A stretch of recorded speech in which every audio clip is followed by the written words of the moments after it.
李石宏、魏志豪、麥卓華、物玩潮人。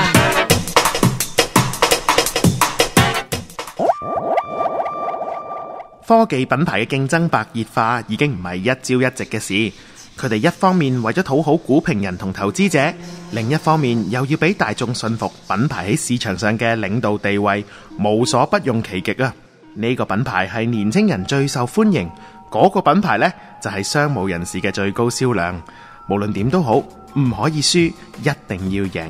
每季要追業績、追銷量，呢啲市場包裝學上嘅數字遊戲，喺消費者嘅心目中，其實又有乜嘢意義呢？大家又有冇諗過，原來輸都可以輸得漂亮呢？科技界都有唔少輸得漂亮嘅例子。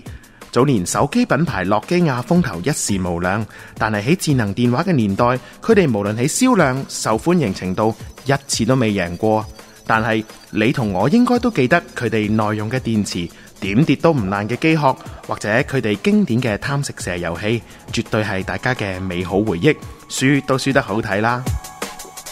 舉多個例子啊，黑莓手機喺企業市場都跑輸兩大手機平台，但係佢哋喺電子郵件嘅收發流暢度同埋安全程度，都係俾好多行政人員留下一個深刻美好嘅回憶。提到手機平台，不得不提就係蘋果啦。佢哋喺個人電腦年代銷量一直未贏過，但係佢哋一直堅持自己嘅風格，做返自己。今日有邊個夠膽講，當年佢唔係好似今日我帶俾大家呢首歌嘅歌名同歌詞咁輸得漂亮呢？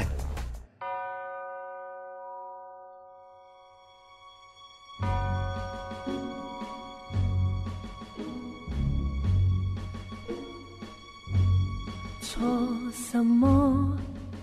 舊時做到太好之過，自信可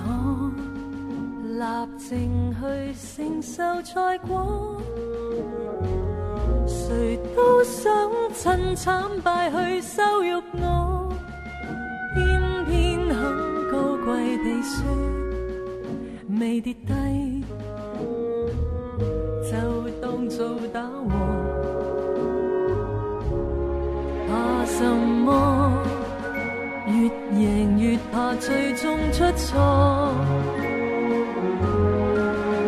害怕輸，習慣了贏盡最多，誰都想以獎座去打敗我，只因不肯失去什麼，讓我知錯。其實我不需要贏，只要做我，難和天去比較，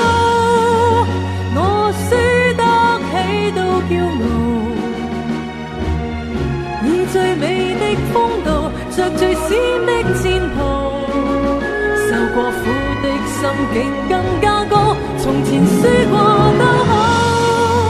在谷底給我漫舞，我要再進一步，看似輕於羽毛，就算這壓力如像天高，誰都想看到。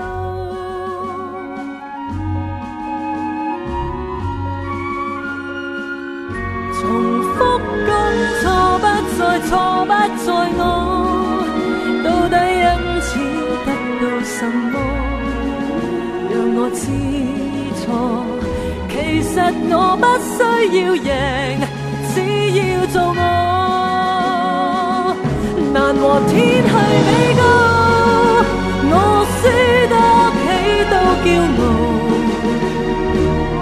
以最美的風度，着最閃的戰袍，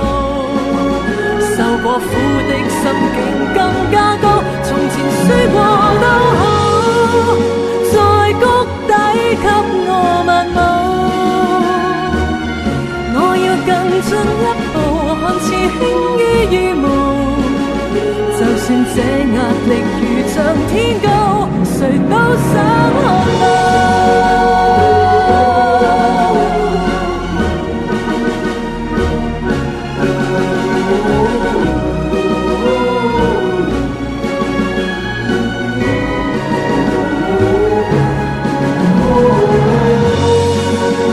Oh